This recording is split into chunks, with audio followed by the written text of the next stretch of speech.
I've always had my perceptions of what a, you know, kind of like your dad and yourself, of what a PhD type person would be like. Oh, and yeah. they've shattered. Ask you questions about Sue. All right. What's the first thing that comes to mind? Sue who? Sue, your daughter. Oh! Sue. Sue, yeah. What about her?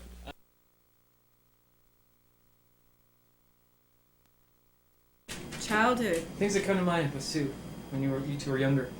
Well, Tell me. younger, we had a hard time. Oh. I mean, we fought a lot because I think we were, you know, we were a lot alike. I mean, we both had the same kind of aggressive, competitive attitude when it came to sports, and obviously we fought like crazy when we played basketball. But what was so funny about it was I respected her a lot, and she meant a lot to me, and she's the reason why I continued with basketball and did as well as I did. You know, even though we fought like banshees. Woof. See this scar, Sue? Wait. See that scar? Okay, we're moving. We're zooming. Yeah, she rubbed me against the stucco on the house. See Oh. that? So it's another one of our. Well, actually, I think we were actually playing around that time. I don't think we were actually fighting for a change. But I do remember hitting a couple walls after playing with her and her beating me 30-0 or something. I remember that. I remember some sort of slam into the garage door. High school. And I guess high school was when I really started to get a serious respect for her. You know, I'd gone through my adolescence. You know, well, high school you go through, but middle school, you know, the early teens is when you go through that bad adolescence. And I think I started to understand Sue a little better, and we got a better respect. And when she went on to college and I was in high school and stuff, it was different. We didn't fight like we used to, you know. And actually, I started to get her at basketball, so it wasn't as bad. She didn't beat me as bad, but Well, here, she I think she was proud of me, and I always told everybody when they asked me about my shot, you know, where'd you learn to shoot like that? And I always tell my sister taught me. Okay. You know. But you know, during high school, I got a better respect for her, and I think we didn't fight as much after that. I mean, heck, when you're growing up and you're young and everything, you fight. This is a true. part of growing up. Yeah, Alex, discuss your childhood with Sue.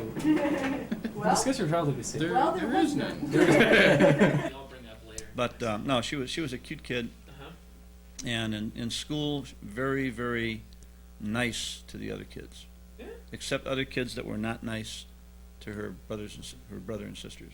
Okay, that's the only time she didn't torture her brothers. Well, that's the only time she really was.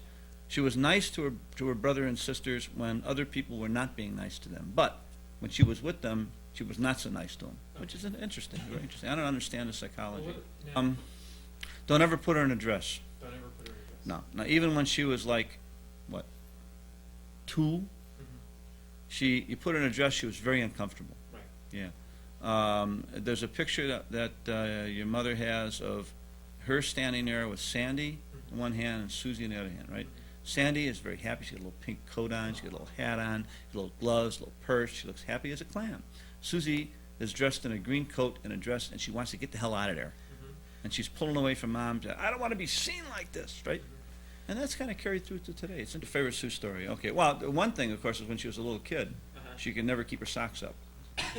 Everyone else in the world could keep their socks up, but Sue had slippery heels.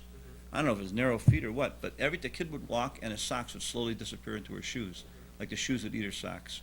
And the poor little kid was always had her socks disappearing into her shoes. I don't know how she did it. What's your mind when you think of Sue? First thought. The very first thought, Yes. a very short little person.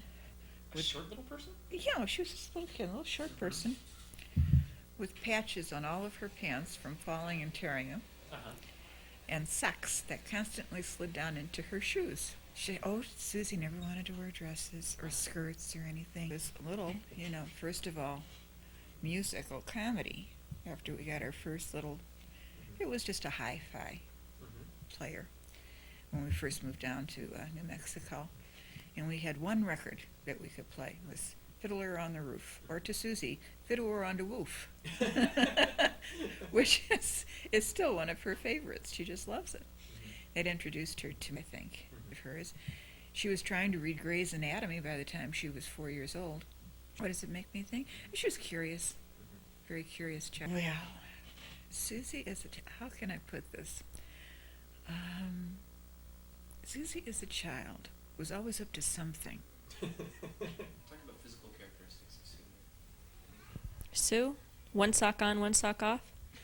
Yeah, hair was never neat. No matter what you did with it, you'd put it in pigtails, ponytails. It was always a mess. Dressing habits. Never wore a dress. Could never get that girl in a dress. I mean, you'd have to hold her at gunpoint to get. You still have to hold her at gunpoint to get her in a dress. I had a hard time talking her into a dress when I got married. Yeah, that was. Did you ever have to wear dresses together? Oh, sure. Mom used to have little matching dresses sometimes, and I always managed to look nice and neat and like a typical little girl, and Sue always managed to look like, like, well, she just never quite fit in a dress, it just wasn't her, and that's fine, it just never looked quite right. Okay. But Mom did try. I mean, I remember for Aunt Nancy's wedding, we had little matching pink flower dresses. I remember that, and the day that Mom brought Donna home from the hospital, we had little matching dresses with stripes on them. And I'm trying to remember what colors they were. One was orange and one was brown, I think. And I don't remember which one Sue was. But they did get Sue in a dress then. And even then it was difficult. She was, 2.5? Even then it was hard. Mama. Everybody remembers this, but I don't remember it really well, and that is the fence. Apparently, she would run. I'd chase her. She'd take something from me or something, and I'd run and I'd chase her, and she'd jump over the fence, but I was so short that I couldn't make it over the fence, and she'd stand on the other side of the fence and taunt me or something like that. She could probably still do that too. No, not quite so easy anymore, but it's possible, I suppose. Yeah. Trauma's a big thing. Actually, it wasn't really traumatic. It was kind of fun being a kid with Sue. She was always... Actually, Sue and Donna both were kind of like big brothers because they were always better than me at everything for a while. They were better than me at basketball, and Sue and Donna are like my basketball heroes. And we always played basketball in the front yard. So I remember that quite a bit. But, yeah, so that's it. And she didn't torture Sandy, except the time she jumped out and scared the hell out of Sandy when dressed as a vampire. It's the only time I think she ever really tortured Sandy. There's an old news about Sue when we were trailering. Mm-hmm. I love trailering because when we trailered, Sue would do it. That was the motto, right? Don't worry, Sue will do it, right? Somebody need to lift up the propane tank and make sure it doesn't explode because it's so hot. It's not 112. Sue will do it, right? Somebody hold up the trailer while I put this jacket. Sue will do it. So she did a lot of that. And she was just really upset with herself that she got caught. She took all the gum, she chewed all the gum, and then she threw all the wrappers behind the kitchen stove, figuring, who would ever pull out a kitchen stove to clean behind it? But of course, I would. Right. So we found all these wrappers, and then she kept trying to convince everybody that everybody else did it. And we kept saying to him, but the younger ones don't have any teeth, they're too short even if they did. So she got caught, and she vowed she'd never make that mistake again. So from then on in, she took her gum wrappers and buried them in the backyard. Did you find it? No, I never until later years. No. First we have to start with Sandy, Okay. because Sandy had to have every full moon, her anti-vampire kit out. Right. Okay, which was a big joke for everybody in the house. But Suzie decided she'd really give her a scare. Right. So she had this cloak or cape. Like I said, it must have been around Halloween. So did you ever see her? No, I never saw her in this. And she had these fake vampire teeth. All I heard was the scream. She hid in the closet. Waiting for Sandy. While she waited, she colored the entire inside of the closet with crayons. And then when Sandy came into the room, she burst out at her, and all I heard was Sandy screaming, ah! So that was one of the vampire stories.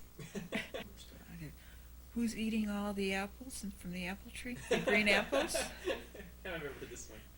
Now, at this particular point in time, we knew who the culprit was for sure because Sandy had lost her 2 front teeth.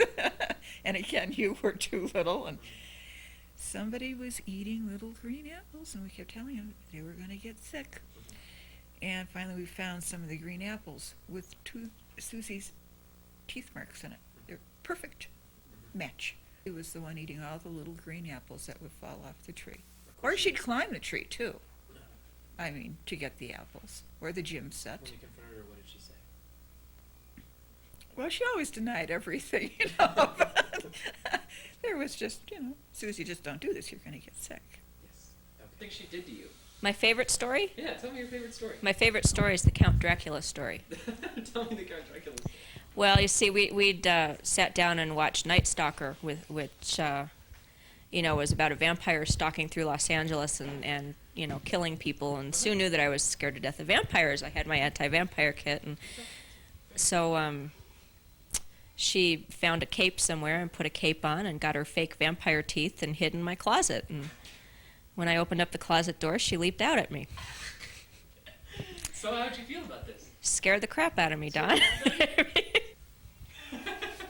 Mention anything. What was No Sue one's like? arguing. This could What be- was Sue like? She's going to shoot me for this. It doesn't matter. She's gonna shoot everyone.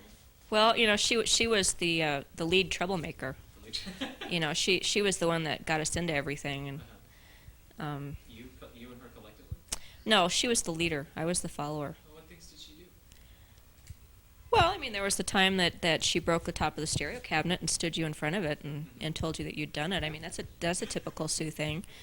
Or she'd cheat at Monopoly and and you guys would never have any money and you couldn't figure out why, but you couldn't count and Sue could, so that was a Sue thing.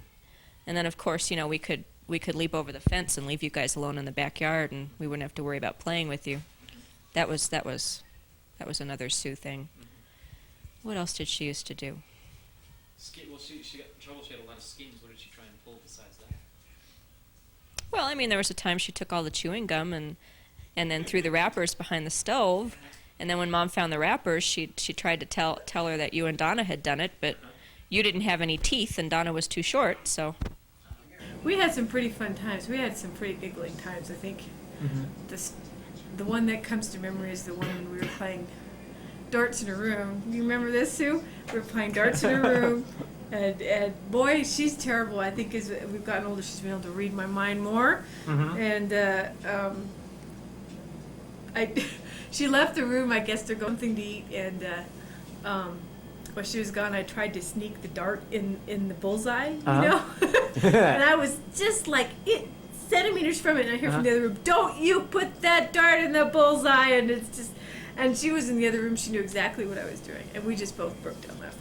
Oh, It was those are really fun. But that was a good visit. We stayed up till midnight talking, and we watched Charlie Chaplin films, and we went to the carousel and things that I like and she likes, and it's really neat that we can share like that.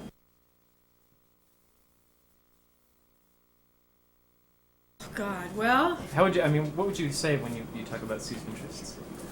variety, lots of variety, which makes her so interesting. I mean, from comic books to Chaplin to I don't know, she's got so many interests, and she's even interested in a little bit in what I've been looking into as carousels. So she's, Wow.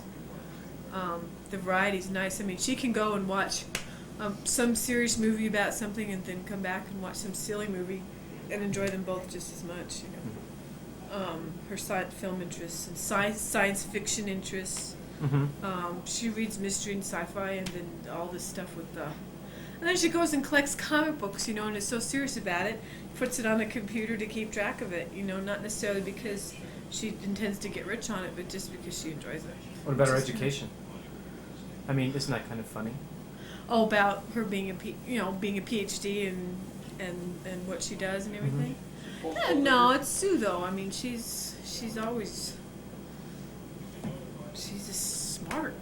She's intelligent, and I think the variety of interests she has shows you how intelligent she is, because she could be interested in anything.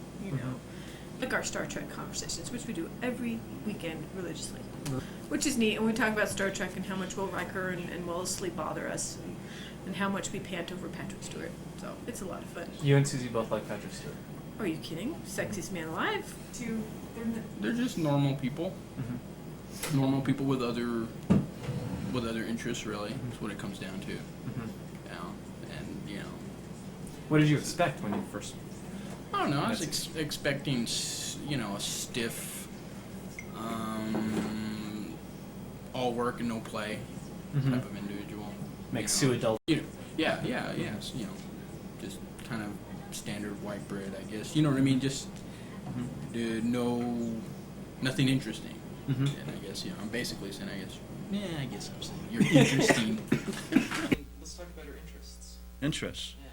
Comic books, science fiction, Right. computers, Right. arcade games, Uh-huh. hunks. Hunts. What else? Interest. Beer. Beer. Beer. Very. That speaks well. I should have mentioned that first. It speaks well for her. Of course, science is up there first, you know. Right. But all the other interests. Well, Yeah. what do you think is interesting about all these varied interests of hers? They're childish. They're childish. Yeah. That's right. That's what makes it so much fun. You see, and she's not ashamed of it. That's why I say that. I'm not ashamed of it either. Do you think it's unusual for you know a lot of PhDs? Is it unusual for a PhD to have these kind of? It's not unusual for PhDs to be weird. No, that's not unusual. But most PhDs are weird in a very serious way. You see, Sue and I are weird in non-serious ways, which I appreciate much more. You know, like I know PhDs who are vegetarians, right? They won't eat fish, won't eat chicken, won't eat anything that's formerly lived, and they're real serious about it. You know, I think that's weird, but that's serious weird. I don't like serious weird. You don't like serious No, weird. Okay. Okay. I mean, talk about that. Talk about a day. A day with Sue. No, I don't think it's an unusual thing at all. I think most of these people with advanced degrees like your father and Susie have many, many varied interests. Your dad also retains a lot of that little kid. I don't think it's an unusual thing at all. Cool. Now. And I think that the artistic goes along with the scientific, so that doesn't surprise me either. That's true. It's honestly. Yeah. Her duality, her being a girl genius and having a doctorate in microbiology, and then on the same level collecting comic books and trying to hide it from everybody. Yeah, tell me about that. Yeah, or her immense videotape collection, which eventually she's going to have to move out of her house to have room for, or her books. Of course, I can't really complain about her books because I have a lot of books too, so I can't really say anything about that.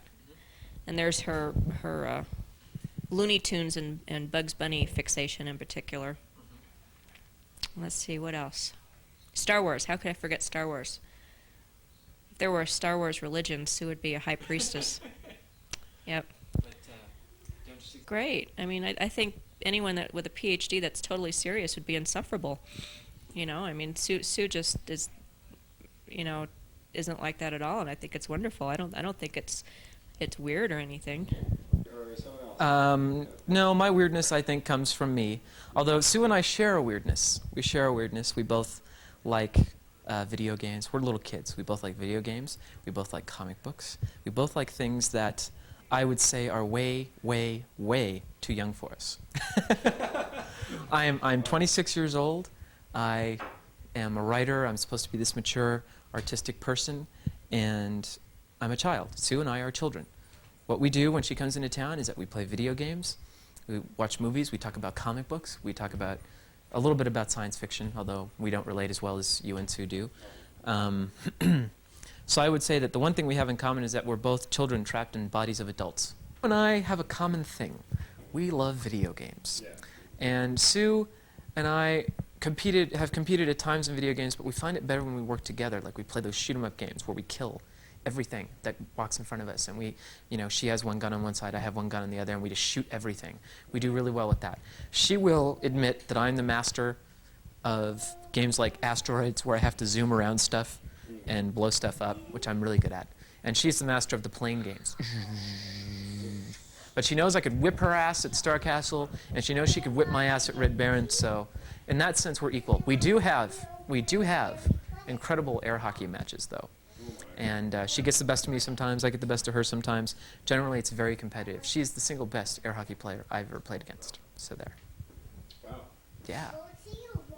She's even more phenomenal than at first I had been imagining. Sue could be, if air hockey were an Olympic sport, Sue would definitely be considered. Yes, I would agree. I mean, she's so far away and everything, but there's not a time that goes by that we don't think about you and think about what you're up to and wish she would come back, not be so far away. Being far away sucks. Yeah. And also, her phone bills are so extremely high. Calling and talking to me. Speaking of a phones. phone. Yep. And Miss her. you miss her. Yeah.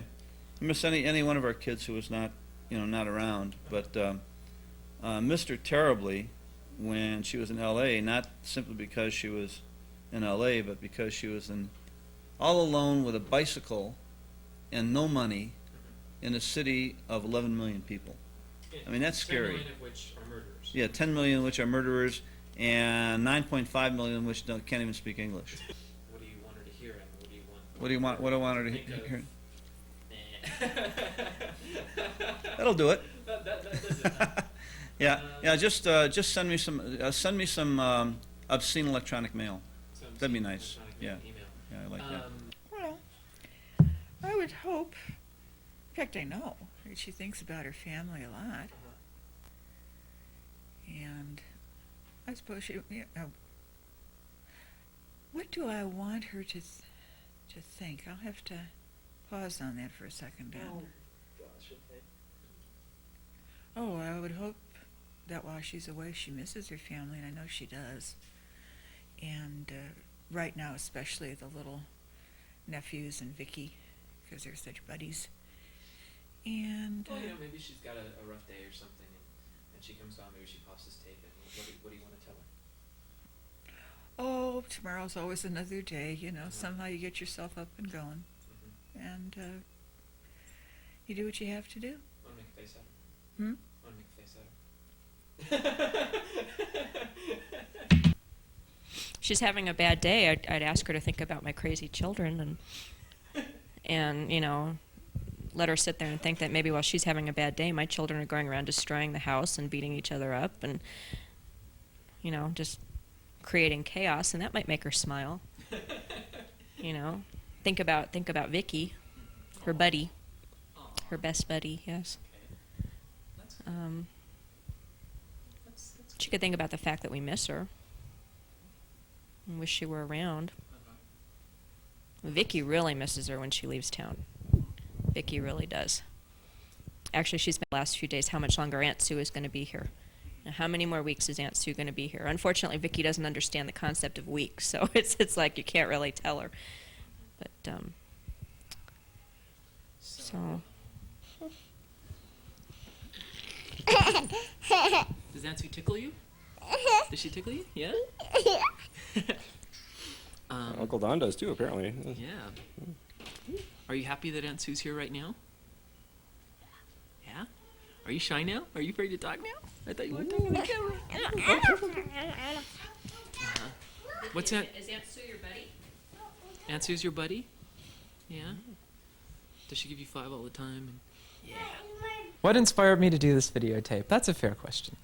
I was thinking about Sue being in Montana and how upsetting it must be at times to be completely away from your family and not... I thought you meant just being in Montana is upsetting. No, well, just being in Montana can be viewed as being upsetting, although it's the place where there's Twin Peaks. Anyway, well, it's supposed to be Twin Peaks. Well, Twin Peaks is kind of close to there. Anyway, I was thinking about Montana and how she must miss the family sometimes. And I know that when I miss someone, I always try to picture how they sound. I always try to picture some of their mannerisms. I always try to picture their face. And when you miss somebody, it seems to kind of get out of your reach for a while. And I wanted to make this so she could see all of us talk and talk about her. So I want her to watch this when the times are down or when the times are not down. And I want her to know that we miss her and that she can put this in and get a picture of everyone right away, because she has probably already noticed the consistencies and evaluations we've made of her sparkling personality. Kind of brings things down to earth, and which You hear that? I can't believe that. Okay, anyway. And it's because, stagehand. thank you. My mouth is getting dry. Uh-oh, horror zoom. Ah! Okay. Ah! Okay. Make you seasick here. Yeah, we can, yeah, go like that. Go like that. Oh, that's good. No hurley. That's even true today, as a matter of fact. Of course, she's becoming a gourmet cook. Oh, yes. Oh, yes. I just noticed. Oh, yeah, yeah. In fact, we had some sliced gourmet yesterday. It was delicious. Yeah. French gourmet is better, actually. Italian gourmet is kind of garlicky, but But French gourmet is much better because it's hard to get them to lay down to be sliced up. Neat. That's What do you want me to hold this thing or drink my tea? just drink your tea. Don't worry about No, the it's mic. gonna have The to. mic's out of the frame line. It's not even seen.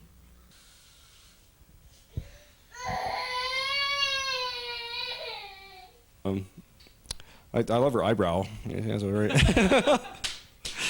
very fond of her eyebrow. Is it? Which one does she raise? Is it her left one? Left one? Well, probably either one. She's ambidextrous when it comes to eyebrows, and she can say more with her eyebrow than most people can say with videotapes. Like, I remember what her ear looks like when she's alone in Montana. I hope I can edit this together. Oh, sorry. That's okay. There's a mic here too. See, we've kept it out of the frame line. I just thought this is kind of like the making of thing. So I'll put it away. So reality, we're now back. Okay, ask me another question. What have you asked him already? I'm in the hot seat now. Why did you make the tape? I remember that. God. This isn't trauma. This is cool. Sue and I were closet nudists, I think. One time, Sue and I decided that it would really be damn funny to streak through the house. And frankly, the only thing I remember about this is we just decided we were going to do it. We just both dropped our drawers and ran across the house like mad dogs. I do believe we screamed extremely loudly and embarrassed the hell out of everyone and also made everybody wonder exactly what kind of people we were. They knew about it. Oh my God. What are mom and dad going to do if they figure out we streaked anyway, okay? We're older. They can punish us. What are they going to do?